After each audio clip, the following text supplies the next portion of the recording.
Starting this new series on Car Guy Entertainment, I've opted to begin with the classic 1937 film, Topper. Not a car movie exactly, more of a comedy ghost story, but it stars a very unique car. The film is about a wealthy socialite couple who die in a car crash, and after becoming ghosts, decide that they need to do a good deed, and somehow they come to the conclusion that that good deed is to add some excitement to the uptight lifestyle of a bank manager they know, much to his distress. It stars Cary Grant and Constance Bennett as the ghosts, Roland Young as Cosmo Topper, as well as Billie Burke, also known as the Good Witch of the North, as Mrs. Topper. The car in question is a 1936 Buick, custom bodied by Bowman and Schwartz specifically for the movie. To say it is a flashy contraption is a bit of an understatement. It was styled by Anthony Garrity and was supposed to look like something from Buck Rogers.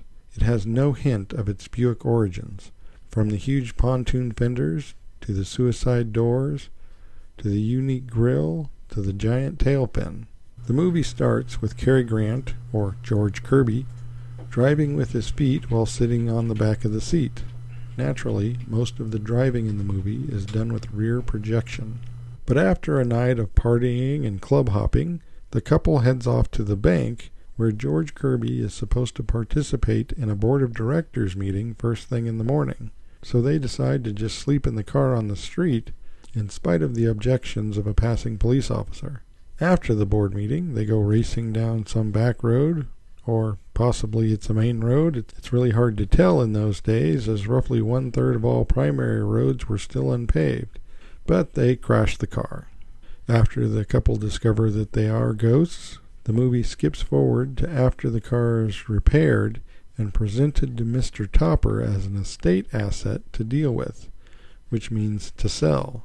But after his wife suggests that the car is obscene and compares it to a loose woman, he decides in a moment of rebellion that he may want to keep it. He takes it for a test drive and just happens to have a blowout, perhaps not by coincidence, right where the crash occurred, meeting up with the two ghosts, one of which changes the tire while invisible, pulling the spare from a trunk which is only accessible by removing the seat, and of course operating the jack and removing the flat tire and putting on the spare.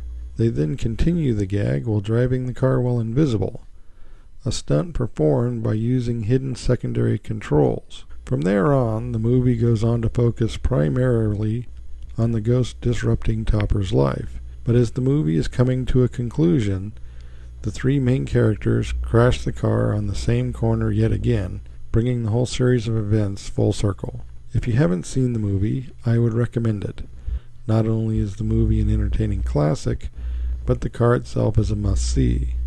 And there are other interesting cars in the movie, including a Model A Roadster and a Lincoln Model K Town Car. There were also 2 sequels, but they don't include the Topper car, although they do have a couple of interesting cars of their own. The second movie, Topper Takes a Trip, includes a Renault Town Car taxi cab that they do a similar invisible driver bit with, and a Packard Darren Roadster makes a short appearance. And in the third movie, Topper Returns, Topper drives a very rare Mercedes SSK, and there are some other interesting cars in it as well. So what happened to the actual Topper car?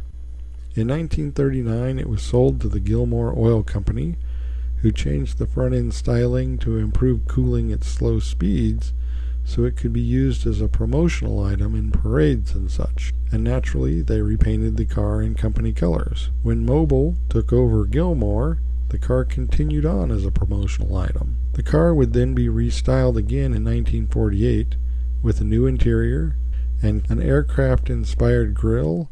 By 1954, the so-called Gilmore Special had more than 300,000 miles on it.